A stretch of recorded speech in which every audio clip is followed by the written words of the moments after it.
noticias en Televistazo con Alfonso Espinosa de los Monteros.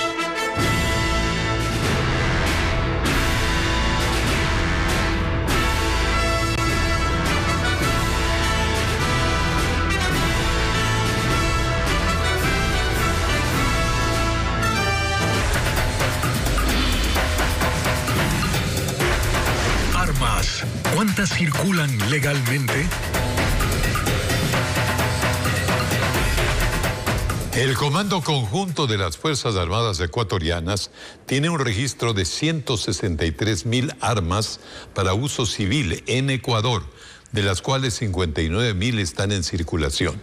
El Ministerio de Defensa está elaborando un acuerdo para su regulación tras el decreto firmado por el presidente Guillermo Lasso para el porte y tenencia de armas controladas para defensa personal. Paul Romero con el tema.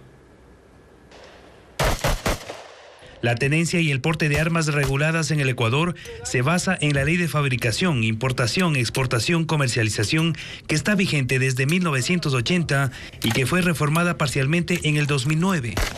Todo lo regula el Comando Conjunto de las Fuerzas Armadas, que tiene un registro de 163,000 armas para uso civil. 59,000 están en circulación. El resto tiene permisos caducados, cancelados, otras también declaradas perdidas o robadas. De este total se otorgaron 38,000 permisos para empresas para realizar vigilancia fija y 16,400 para vigilancia móvil, que implica la seguridad y el transporte de valores. Mientras tanto que el registro de armas para personas naturales es el siguiente: 14,840 permisos para tenencia, es decir, poseer un arma en un lugar físico como puede ser el domicilio, y 1,078 para porte. Esto significa que una persona puede trasladarse y andar con el arma. Además existen 7,080 permisos de armas para uso deportivo y 270 de coleccionistas. Con el nuevo decreto firmado por el presidente Guillermo Lasso el fin de semana sobre la tenencia y porte de armas, el Ministerio de Defensa está elaborando un acuerdo interinstitucional para regular el uso particular. El Ministerio de Salud todavía no tiene un protocolo para evaluar los perfiles de quienes aspiran a una autorización para la tenencia y porte de armas. Esto pese a que uno de los requisitos indispensables es una prueba psicológica. Fabiola Santana tiene detalles. Al igual que policías y militares, las personas naturales que busquen obtener un permiso para portar armas deben cumplir con los requisitos establecidos en la ley. Uno de ellos es presentar un certificado psicológico emitido por el Ministerio de Salud. El problema es que aún no tiene los lineamientos para el test psicológico. Al momento, funcionarios del ministerio trabajan en un protocolo para realizar las evaluaciones. Psicólogos y psiquiatras concuerdan que el candidato para usar armas debe tener alta capacidad de tolerancia, serenidad, pero sobre todo autocontrol. La voluntad que tiene para poderse autocontrolar, para que más tarde esto no repercuta en cualquier acto negativo. Son virtudes que se construyen no de la noche a la mañana. Y ojo, nosotros los adultos somos más difíciles de cambiar. Los profesionales agregan que quienes tengan conductas violentas no son aptos para recibir un permiso.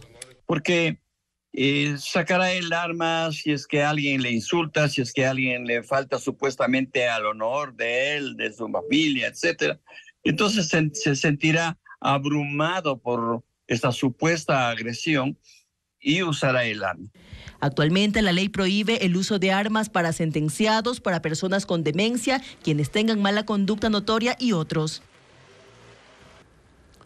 Opiniones divididas entre los pequeños comerciantes y choferes de buses urbanos de Guayaquil con relación a este decreto que permite el porte y tenencia de armas a civiles de forma regulada. Ambos sectores han sido atacados por extorsionadores que piden dinero a cambio de no asesinarlos. Melina Ochoa con las versiones. En el sector popular de Mucho Lote, ubicado en el norte de Guayaquil, este comerciante que elabora llaves dice que gran parte de los negocios aledaños están cerrados porque sus dueños fueron amenazados por extorsionadores. Por ello está de acuerdo con el porte y tenencia de armas de uso civil para defensa personal. Claro, o sea, la situación que uno tiene que defenderse. El problema es que las autoridades o los jueces llega un momento, no lo van a aceptar como un crimen de defensa propia. Él vende productos por internet y guarda toda la mercadería en su casa, por lo que cree que tener un arma de fuego le permitirá defender a quienes viven bajo su techo. Porque usted no va a permitir que en su casa se le metan y usted, déjeme matar, deje que me maten, que violen a mis hijos, a mi familia. No es así, ¿no es cierto? Entonces, para mí está correcto. Pero hay comerciantes que rechazan la medida y alegan que los extorsionadores atacan con explosivos o fusiles y el permiso habilita a los civiles a portar un revólver. Supongamos yo llego a eliminar uno de ellos y ellos es una banda grande y van a ir a por mí. Y si no es a por mí, es por mi familia. Por otro lado, al menos 8 de 10 conductores de buses urbanos han sido amenazados por los extorsionadores, según información del gremio. Y aquí en este sector también existen opiniones divididas sobre el porte y tenencia de armas. Lo que debe hacer el presidente es desarmar a las bandas armadas. Es bueno utilizarla para el bien y para la gente que la necesita, no para el delincuente que prácticamente sale a matar. Ricardo Onofre también es transportista. En octubre del año pasado lo visitaron los extorsionadores. Un mes después realizó el procedimiento para obtener el permiso de tenencia de armas. Y ahora los delincuentes, sabiendo que los guayaquileños tenemos opción a un arma, ya va a ser más difícil. El decreto de tenencia y porte de armas está en vigencia desde el 1 de abril. Enfrentamientos entre presos de dos bandas criminales se registraron dentro de la cárcel de máxima seguridad conocida como La Roca, en Guayaquil. Según las autoridades, 3 presos fallecieron. Bessie Granja con este informe.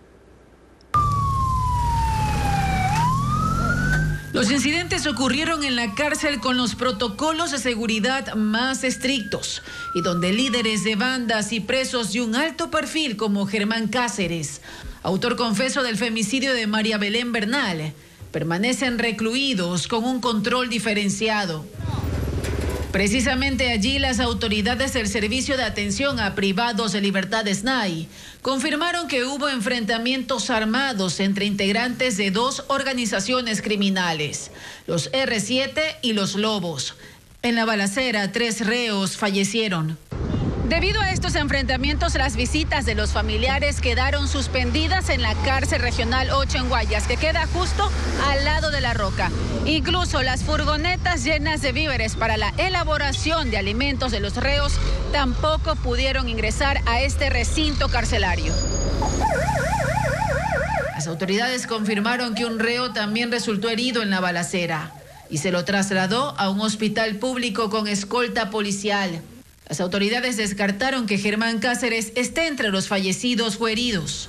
En La Roca, 20 presos de alta peligrosidad están recluidos. La fiscal Diana Salazar informó en la Asamblea Nacional que el asesinato de Rubén Cherres será investigado en Quito y no en Santa Elena, donde no se produjo. Francisco Garcés siguió la comparecencia de la funcionaria ante una de las comisiones legislativas y nos cuenta lo que ella explicó. La fiscal Diana Salazar, en la Comisión de Transparencia de la Asamblea, informó de los avances de la investigación del asesinato de Rubén Cherres que se produjo el viernes pasado en Punta Blanca, en Santa Elena, y dio a conocer que la indagación no se tramitará en esa localidad, sino en Quito. A fin de que sea conocida e impulsada por uno de los agentes fiscales de la Unidad Especializada en Delincuencia Organizada Transnacional, por cuanto la Fiscalía General del Estado es consciente de la sensibilidad, la gravedad y sobre todo la magnitud y trascendencia de estos hechos.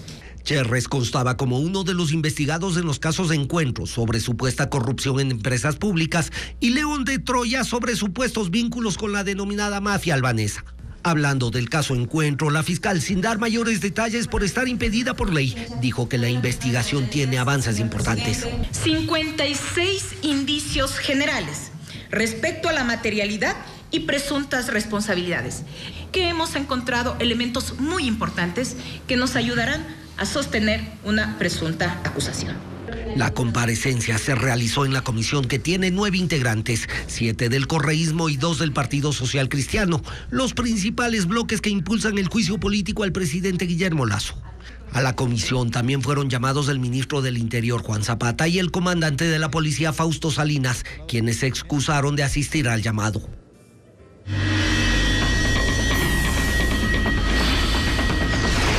IES, choque de trenes entre pacientes y autoridades.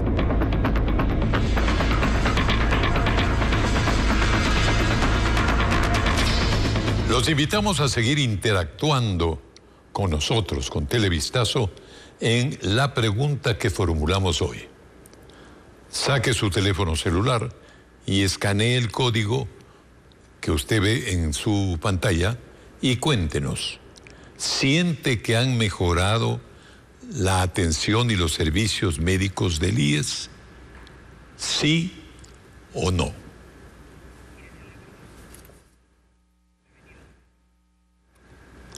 Las quejas de los recientes pacientes sigue en los hospitales de la Seguridad Social por falta de medicina e insumos. El Gabinete Sectorial de Salud se reunió este día martes.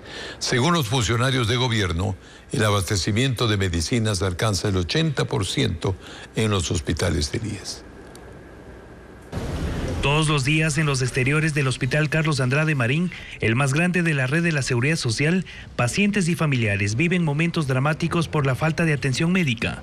César Saquisilí espera desde enero una operación de su pierna, pero hasta cuando esto ocurra, debe seguir gastando en las medicinas e insumos de las curaciones frecuentes que le realizan en esta casa de salud. Medicamentos no hay nada, todos nos mandan a comprar los insumos acá para las curaciones. Compro lo que es gasa, lo que es el protector de camas. Me dicen que tengo cáncer, vengo aquí porque soy afiliada al seguro a que me ayude.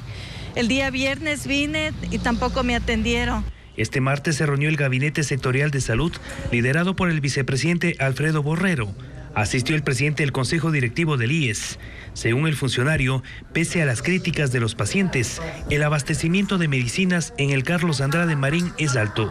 Tenemos un abastecimiento de medicinas del 84%, es una cifra bastante importante, quisiéramos seguir mejorando. Además, anunció la adquisición de 123 ambulancias para el sistema de la Seguridad Social, pero no precisó el monto ni cuándo llegarían al país. La Alianza por la Salud, que reúne a representantes de más de 30 asociaciones de pacientes, señala que es urgente que se convoque a una cruzada nacional. Donde participen los involucrados con voz y voto, los pacientes, el gobierno nacional, la academia, la industria farmacéutica nacional. El propósito es buscar alternativas para garantizar el derecho a la salud. Seguimos informando. Aunque pasaron 7 años del terremoto en Manabí, todavía hay damnificados que no han recibido ayuda para la reconstrucción de sus viviendas, lo que los obliga a vivir en medio de precarias condiciones. Cara Delgado viajó hasta una comunidad en Pedernales y nos tiene las historias. En la comunidad del Churo, en Pedernales, hay varias necesidades que no han sido resueltas a pesar del transcurso de los años. Fue una de las zonas de Manabí afectadas por el terremoto de 7.8 grados que sacudió a la provincia en abril de 2016. Constatamos que aún decenas de familias viven entre plásticos porque las autoridades no han reconstruido sus viviendas. Luis Napa muestra su hogar. Dice que con el terremoto su casa se vino abajo. Con algo de ahorros, apenas ahora levantó unos muros. Lo demás lo cubrió con plástico. No hay ventanas. Y ni hablar de colocar una puerta. Todo se me cayó. No tengo colchón, no tengo cama, no tengo televisor, ni radio, nada de esas cosas. Cuadras más abajo, José Cheme nos indica lo que quedó de su vivienda. La que después del terremoto se volvió inhabitable, por lo que tuvo que refugiarse donde un pariente. Se siente uno incómodo porque no es lo de uno, pues no es como está. Así sea que sea de su hijo, uno no puede vivir, o sea de hermano, no puede estar uno tranquilo. Desde el terremoto han pasado 3 gobiernos. En esta comunidad viven 600 familias. 50 se quedaron sin vivienda según su presidenta.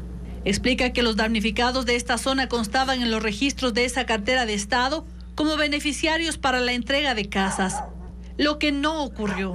No concluyeron con las casas del Midovi. ¿Por qué? ¿Qué les dijeron? Dijeron que iban a venir, que esperemos, que ya iban a ver otro censo y no se concluyó el trabajo. Las covachas resaltan entre el paisaje. Incluso muchas todavía están cubiertas con lonas de las carpas que donó en 2016 la Agencia de Estados Unidos para el Desarrollo Internacional. En Pedernales el Estado entregó viviendas nuevas en 2 urbanizaciones, a un total de 584 familias. Aquí en el Churo, a nuestro paso, las historias se repiten. Algunas son más dolorosas que otras, pero todas tienen algo en común. El sueño de que algún día, no tan distante, vuelvan a tener un techo digno donde habitar. En el Ausí, la tragedia ha dejado a 3.000 alumnos sin que puedan recibir clases presenciales, porque sus unidades educativas, los locales, están en zona de riesgo. Y aunque se dispuso clases virtuales, no todos los estudiantes tienen la tecnología necesaria para hacerlo. Diego Cuenca, desde esa localidad de Chimborazo, nos describe lo que padecen estas familias. El desastre en Alausí dejó familias damnificadas, cuyos hijos no pueden continuar sus estudios, porque 4 planteles del cantón están en la zona de riesgo. Nadie puede ingresar. Las aulas permanecen vacías, mientras afuera en la calle, los menores de edad sufren los efectos del deslave, que les arrebató hasta sus estudios. ¿Cuántos hijos tiene usted? Tengo 4 hijos. ¿Y los 4 están sin recibir clases? Sin nada. Los 4 están así. ¿Ustedes quieren que termine el año lectivo? Claro, yo quiero que termine como sea que haga posible, pero... Son cerca de 3.000 estudiantes que llevan más de una semana sin recibir clases presenciales. El COE cantonal dispuso que se retome la modalidad virtual, pero tampoco lo pueden hacer, porque sus útiles escolares quedaron sepultados. Y quienes viven en el campo no tienen dispositivos electrónicos. Pero simplemente tenemos un internet, no tenemos una computadora, no tenemos nada en celulares, a lo que podíamos, eso nomás es lo que tenemos. Por ahora, las autoridades municipales, junto al Ministerio de Educación, han ofrecido instalar aulas móviles en las que se puedan de alguna manera impartir tareas, recoger deberes, porque la educación actualmente es a distancia. No precisaron cuándo se ejecutará esa medida. Mientras tanto, los pequeños adentro de los albergues reciben atención de 18 psicólogos que tratan la situación emocional de ellos y sus familias. Y una nueva amenaza a la seguridad surge desde el mundo digital. La información de los ecuatorianos, como nombres, direcciones, teléfonos, entre otros, están a la venta en Internet. Expertos advierten de los riesgos que entraña este tráfico ilegal de datos. María Cecilia Largacho investigó el tema. Ocurrió hace pocos días. Sonia estaba trabajando cuando recibió la llamada. Contesté y era mi sobrino. Tenía la misma voz. Me dice, tía, estoy aquí en Guayaquil. Te voy a pasar al comandante de policía que tengo un problema, ayúdame. El sobrino de Sonia vive en la sierra, pero en la llamada le dijeron que él había viajado a Guayaquil, en donde la policía lo sorprendió con armas en el carro. Al teléfono se puso supuestamente el agente a cargo. Yo quiero ayudarlo a su sobrino. La forma sería, dice, ayudándome, pagándole $400. Sonia cuenta que mientras hablaba con el supuesto policía, tomó otro teléfono y le envió un mensaje a su sobrino. Y ahí descubrió que el chico estaba sano y salvo. Así que sí, se salvó de la estafa. Pero aún no entiende cómo los delincuentes sabían su nombre completo, la empresa en la que trabaja, el nombre de su hermano y el de su cuñada. Ella no lo sabe, pero lo más probable es que sus datos, al igual que los de miles de ecuatorianos, estén a la venta en Internet. Es un comercio muy lucrativo, que inclusive dentro de los análisis económicos mundiales es tan lucrativo como la droga, pero... Usted se preguntará cómo es posible que una base con sus datos personales termine a la venta en Internet. Puede ocurrir de varias maneras, pero casi siempre se trata de una fuga en una empresa a la que uno ha entregado voluntariamente los datos. Un banco, una telefónica, una compañía de servicios. Esas bases con información personal se ponen a la venta para cualquiera que pueda pagarla. Existen mercados donde se vende anónimamente y se compra anónimamente información. Pero hoy en día también existe, uno puede buscar en cualquier buscador, internet, bases de datos, Guayaquil, Ecuador, y salen hasta tiendas tan comunes como Mercado Libre o Facebook o Marketplace, y están ahí movidos y pacientes de la venta, ¿no? 100, 200, $50 y te las venden libremente. Sonia puso la denuncia. La policía le dijo que su caso no era el único. Pero mi interés, o sea, lo que a mí me atemoriza es que qué pueden hacer con la información que tienen de mí. ¿Qué más pueden hacer con eso? En realidad, muchas cosas. Nuevas extorsiones, vacunas, acoso de empresas comerciales, porque sus datos, como los de miles de ecuatorianos, están en venta, formando parte de un negocio en auge y con escaso o nulo control. El gasto del Estado por importación de derivados de combustible se incrementó.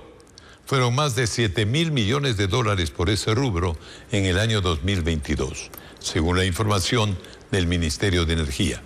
En el siguiente reportaje explicamos las razones. Lo que el Estado gasta anualmente por importación de derivados de combustibles, como gas licuado de petróleo, diésel y gasolinas, no es poca cosa. En 2021 fueron 4.500 millones de dólares por ese rubro, mientras que en 2022 fueron 7.600 millones. La mitad de ese monto, 3.800 millones de dólares, correspondieron al subsidio a los combustibles. Si comparamos, es una cifra similar a la suma del presupuesto para salud y educación de este año. El Estado tiene que pagar más porque es el único importador. Estamos tratando de incentivar que la empresa privada traiga combustibles. Lamentablemente, como están subsidiados, no va a traer para perder.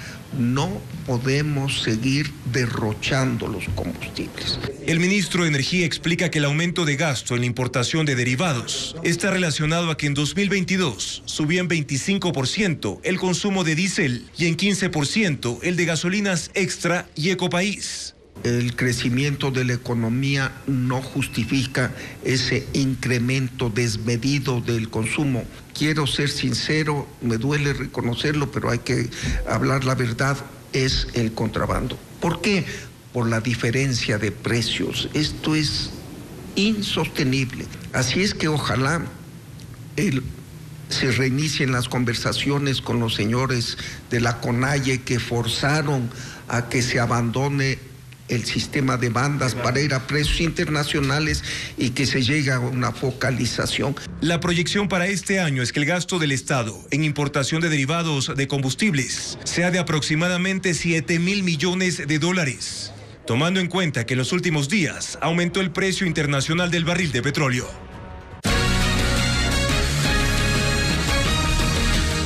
Atención. Arrancó la última ronda de negociaciones con Corea del Sur para un tratado de libre comercio. El objetivo es que las exportaciones ecuatorianas a ese mercado no paguen aranceles.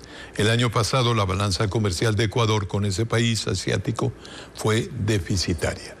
Un informe de Juan Carlos Esprú. Desde hoy, las autoridades de Ecuador y Corea del Sur mantienen reuniones como parte de la última ronda de negociaciones entre ambos países para suscribir un tratado de libre comercio. Se espera que al final de esta semana se cierren los diálogos y comiencen la traducción y revisión final de los documentos para la firma del acuerdo.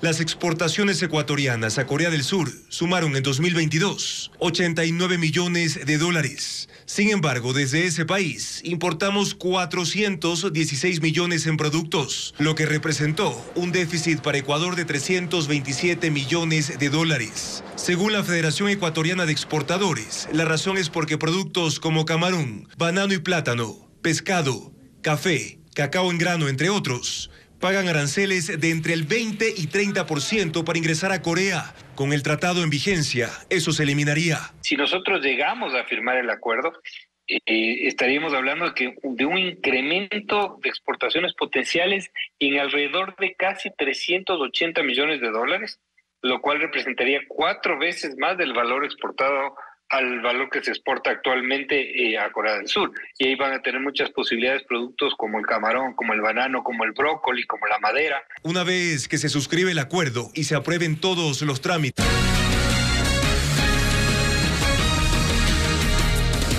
Más noticias. En el caso más reciente de sicariato en la provincia de Santa Elena, 3 personas fueron asesinadas dentro de un vehículo.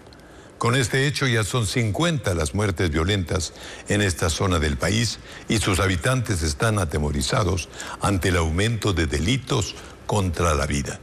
William Young viajó a esa provincia, que también está en un estado de excepción, hay que recordarlo. Este triple crimen ocurrió en el cantón La Libertad, provincia de Santa Elena. Sicarios que se movilizaban en una moto acribillaron a los ocupantes de este auto. 2 de ellos eran padre e hijo. La familia Mejillones vive a pocas cuadras de donde se registró el violento hecho. Aseguran estar atemorizados. Porque no puedo salir a la esquina porque puede venir una bala perdida, pum, me matan, no siendo culpable. Los datos oficiales confirman que en todo el 2022 hubo 117 víctimas de asesinatos en esta zona del país, mientras que en lo que va de este 2023 ya suman 50.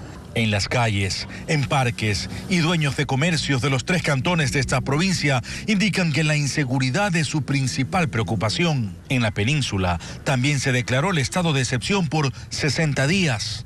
La disputa de territorios entre bandas narcocriminales que intentan apoderarse de barrios y puertos en la península es otro de los problemas, y según el gobernador, porque están en plena ruta del paso de la droga. Se sabe que Santa Elena, Guayas, Manabí, va a haber la presencia policial y militar en los lugares. Este martes se instaló el grupo de tarea de las Fuerzas Armadas y Policía para coordinar los operativos conjuntos en las zonas más conflictivas, pero solo durante el tiempo que dure el estado de excepción.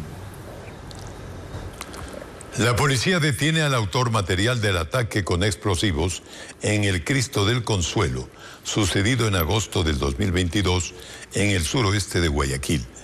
En total son 3 los sujetos que serán procesados por el delito de terrorismo. Merlin Ochoa nos informa de este hecho criminal que dejó 5 muertos y 17 heridos.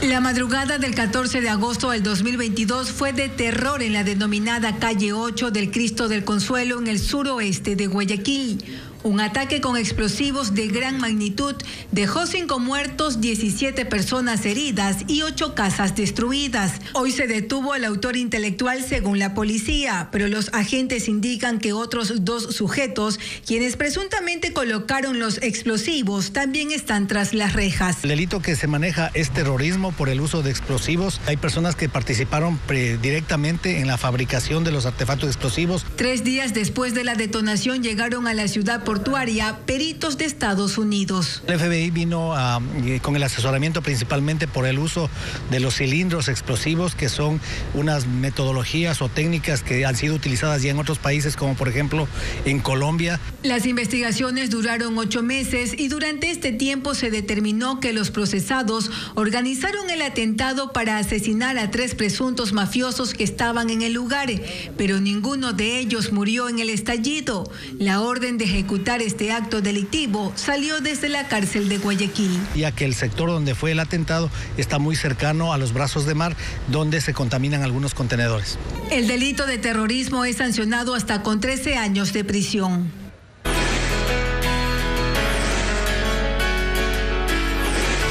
Semana Santa.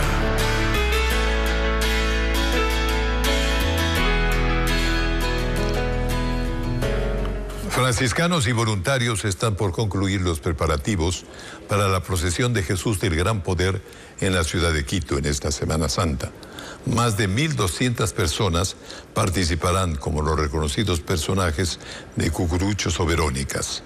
Patricio Díaz visitó el convento donde se realizan los arreglos.